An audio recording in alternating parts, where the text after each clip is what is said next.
Hola, ¿qué tal? Bienvenidos a una nueva emisión de Entre Músicos y Jazz. Yo soy Lalo Núñez. Juan Alzate. Bien, este programa hoy lo vamos a dedicar a uno de los grandes pianistas que recién murió, la pandemia, Máster. En el 2021, sí. En febrero, rápidamente, así que ni se lo esperaba. No se lo esperábamos porque él todavía en la pandemia estaba subiendo cursos de piano y todo esto. Y me refiero a Chick Corea. Armando Antonio Corea. Así es. Literalmente así, ¿no? Tal cual. Que se llamó Chick Corea. Y sobre todo porque Chick Corea fue un pianista que fue parte de una evolución de esta camada de músicos de los años 60 que ya hemos hablado, como Miles Davis, como Herbie Hancock, ¿verdad? John Coltrane. Bueno, el Chick Corea se hizo muy famoso hacia finales de los años 60. Primero grabando un disco a trío. Sí. Now He Knows, Now He Stops, algo así se llama el disco. Y después con Chick Corea, perdón, con Miles Davis fue que se hizo muy famoso en los famosos grupos de la mezcla del jazz con el rock. Sí. Y ahí Chick Corea tocó el piano eléctrico. El Rhodes, que es uno de los pianos más emblemáticos. Más importantes, ¿no? Ajá, y él como que recogió la bandera que dejó Miles con el Fusión. Sí. Y creó uno de los grupos más emblemáticos del jazz fusión, Return to Forever. Exacto, y Electric Band, ¿no? También. Y después ya en los 80 la Electric Band.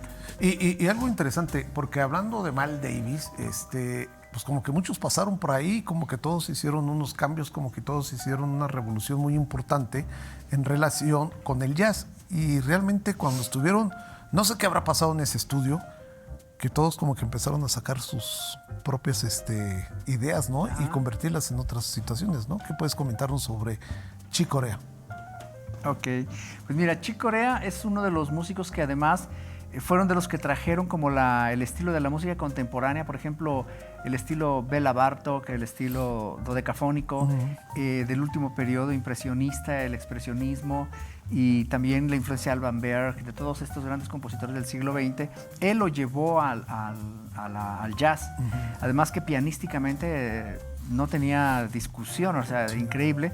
Y tuve la fortuna de verlo 2 veces tocar en vivo. La primera vez fue en Caracas, cuando yo vivía allá, fue piano solo. Y a mí una de las cosas que a mí más me sorprendieron de él fueron 2. Primero, bueno, su extraordinaria musicalidad, ¿no? Pero una de las cosas que a mí me impresionaron fue su sonido, el sonido que él tenía en el piano. Te juro, Lalo, que ningún disco recoge el verdadero sonido que él tenía en el piano. Era un sonido increíblemente bien hecho, hermoso, muy redondo. Y en los discos era como muy, muy brillante, ¿no? Sí, claro. Luego lo escuché en Berkeley, en Boston, presentando con su cuarteto un disco que en ese momento estaban sacando, que se llama Time Warp, donde estaba Bob Berg y Patitucci y Gary Novak, como ese cuarteto acústico, volviendo al acústico después del periodo eléctrico, ¿no? Con su banda, y obviamente con lo que había dejado con Return to Forever. Pero en los 80 él hizo un disco que les recomiendo muchísimo, que se llama Three Quartets o Tres Cuartetos, con Eddie Gómez y con Steve Gadd y Michael Brecker, uno de los discos más importantes. Sí, con Michael Brecker, extraordinarios saxofonistas que hablamos la vez pasada de él, ¿no? Así es.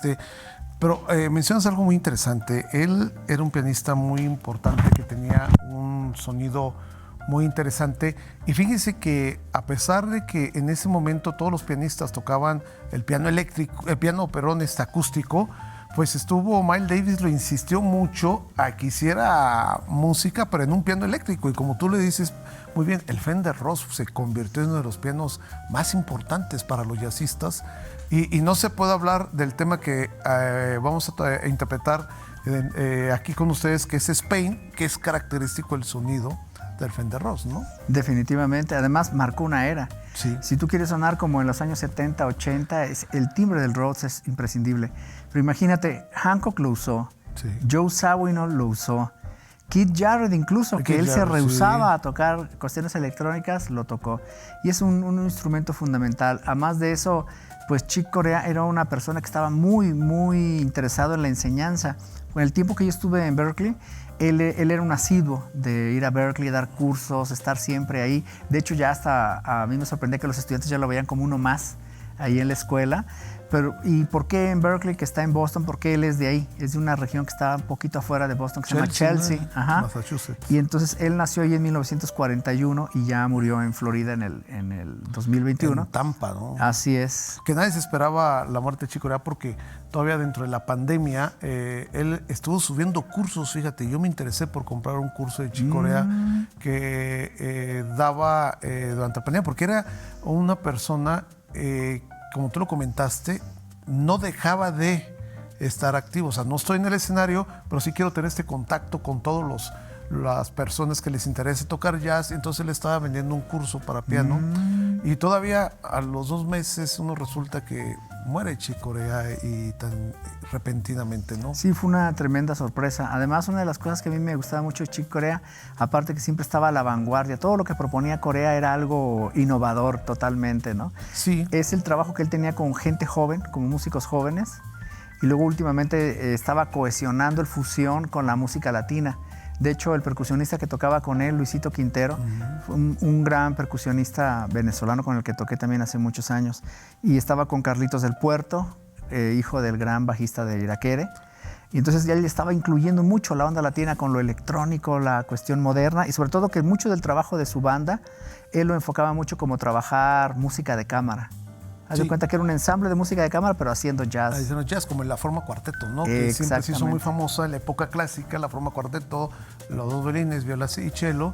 Después se repite la forma cuarteto con los Virus, se vuelve a como que a retomar esta forma cuarteto. Y en los grupos de jazz que ya se venían dando, Chick Corea tuvo esa forma muy interesante, vamos a hablarlo como de un jazz acústico, un jazz electrónico, un jazz fusion y sobre todo, como bien lo comentaste, la música contemporánea. Él empezó a experimentar porque veía uno a Chick Corea estar experimentando con el piano acústico, con las cuerdas, ¿sí? Con las obras contemporáneas que se hacían finales de los años o a mediados del siglo XX, ¿no? Así es. Con todo esto experimental que él lo dejó de hacer. Lo hizo para dar un concepto muy diferente al jazz en ese momento. Así es. Pues bien, vamos a escuchar algo de Chick Corea, este tema que Armando Rumba, que ahorita vamos a explicar de qué se trata. Espero que sea de su agrado. Bien, pues ahora vamos a escuchar este tema muy importante de Chick Corea llamado Armando Rumba. Él también se llamaba Armando, como ya lo hemos comentado, y está dedicado a su señor padre, que también se llamaba Armando, italiano, jazzista, saxofonista, y que bueno, es una rumba muy, muy interesante y muy rica para disfrutarla. Espero que sea de su agrado.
Bien, regresamos con ustedes después de haber interpretado este tema de Armando Rumbas. Fíjate que estábamos hablando de lo latino. A él le gustaba mucho la onda latino. Mucho. Puesto que es muy complicado para un americano nativo en Estados Unidos, como que no traen mucho ese sabor en la sangre, ¿no? Como para hacer esta música.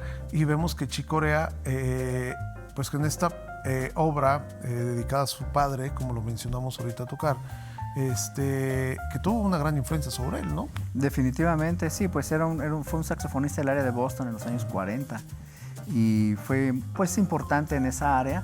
Y también uno de los detalles que a mí me parecen muy interesantes, por ejemplo, en esa pieza de Armando Rumba, la versión original es a trío, nada más es con violín, piano y percusión, Sí. o con bajo, perdón. Y entonces hace una juntura maravillosa acústica. Y de hecho hay videos de Chick Corea tocando incluso salsa y jazz latino con músicos latinos, Arturo Sandoval, Poncho Sánchez, etc. Y él siempre gustó mucho de la música latina. Y entonces él, de hecho, antes de ser muy, muy famoso, él en Nueva York tocaba con el grupo jazz latino de Willy Bobo, que en los años, finales de los años 60, él era un percusionista que se hizo muy famoso con el bugalú. Sí. Entonces, Chick Corea formó parte de este grupo. Y además, en su época de fusión, por ejemplo, esto de mezclar lo español.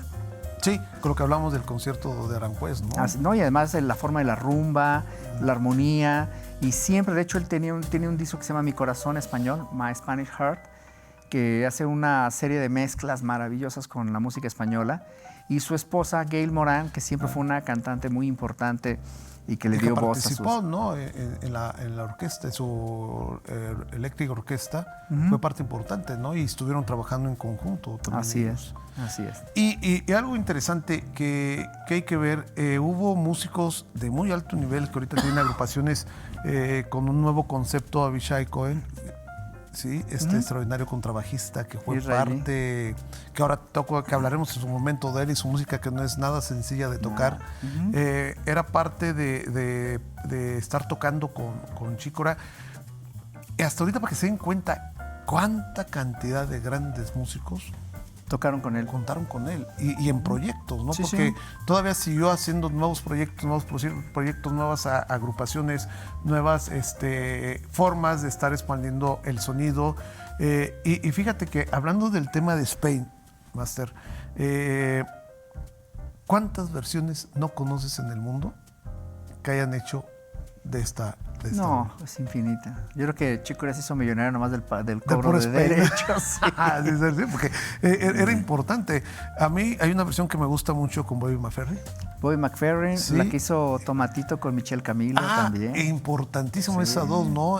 Ahí en el Blue Note. Sí. El Blue Note, esta fusión con Tomatito y este extraordinario pianista, Michel Camilo, que es una fusión entre lo flamenco y piano solo, que hicieron un concierto y un disco muy interesante los dos. Sí. Y bueno, hay una infinidad de versiones que se han hecho del Spain con de Chick Corea y que creo que no hay jazzista en el mundo que no la haya interpretado. Claro, además también Chick Corea era un pianista muy completo. Él tenía preparación técnica avanzadísima y de hecho hay varios videos donde toca con Keith Jarrett el doble concierto de Mozart para piano. También tiene una versión muy buena con la Filarmónica de Tokio, tocando a dúo con Makoto Ozone, que es otro extraordinario pianista japonés. Y acá, a diferencia de la versión con Keith Jarrett, es que con Makoto Ozone sí improvisan. Sí. Entonces empiezan a improvisar las cadenzas y lo hacen de una manera maravillosa. Y también hay el concierto para piano y orquesta de Chick Corea con Bobby McFerrin dirigiendo. Y también hay un concierto con también con Chucho Valdés, que Claro. hicieron un dúo muy importante, donde vemos dos conceptos importantes de pianistas, porque a veces uno habla del virtuosismo si es virtuoso el que mueva más los dedos que el otro, pero el virtuosismo realmente consiste en lo que el músico transmite a la hora de interpretar, o sea, tener las herramientas para poder transmitirlo. hacer ese diálogo, Sí, ¿no? sí, Porque claro. no solamente es a ver quién mueve más los dedos, no se trata de eso, ¿no? No, la musicalidad ante todo. Y al ver a Chicho Valdés, que es un pianista con una técnica impresionante, y escuchar a Chick Corea, pues al escuchar a los dos, realmente son dos lenguajes diferentes y que realmente hicieron esta versión de una manera muy cada quien a su estilo, muy a la Chucho Valdés y muy a la Chick Corea, ¿no? Sí, pero se complementan, que eso es lo más impresionante. Pero que eso es lo más interesante en la música, ¿no? O sea, los diálogos, siempre hemos dicho, no hay mejores, ¿No? son diferentes. Exactamente. Que eso es lo que pasa, ¿no? Y lo que enriquece. Lo que enriquece, porque no podemos decir es mejor Herbie Hancock que Chick Corea o Chick Corea que Bill Evans. No. O sea, cada quien dentro de su estilo. Y eso que Chick Corea Importante. proviene armónicamente de la tradición de Bill Evans, Sí. que Sí. es el justo el maestro anterior a Chick Corea. Sí, y fíjense, estamos hablando de una variedad de músicos interesantes de los años 60 que marcó una época diferente, una época donde surgieron todos estos grandes músicos de los que hemos hablado y que realmente cambiaron el mundo de jazz, hicieron propuestas diferentes, hicieron una música totalmente nueva que era diferente al jazz clásico que se venía escuchando desde sus inicios y que realmente cambiaron el mundo de hacer música. Así es. Bien, ahora vamos a interpretar un tema que catapultó a Chick Corea de sus inicios, un tema tomado del segundo movimiento del concierto para orquesta y piano El Aranjuez de Joaquín Rodrigo, y él lo tituló Spain. Espero que sea de su agrado.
Master, hemos llegado al final de este programa. Pues adelante. ¿Algo que quieras comentar al final de Chick Pues que Corea? los esperamos en la próxima. Claro que sí. Y sí. Chick Corea, pues no dejen de escucharlo. Claro, y sobre todo, mándenos sus comentarios si les gusta el programa, qué les gustaría escuchar, de qué artista les interesaría que habláramos, interpretáramos sus obras. Les recuerdo que tocamos en vivo, estamos tocando la música en vivo, la música la estamos improvisando en el momento y bueno, agradecemos al doctor Alonso Hernández en el contrabajo, que siempre nos ha estado apoyando para hacer música. Así es.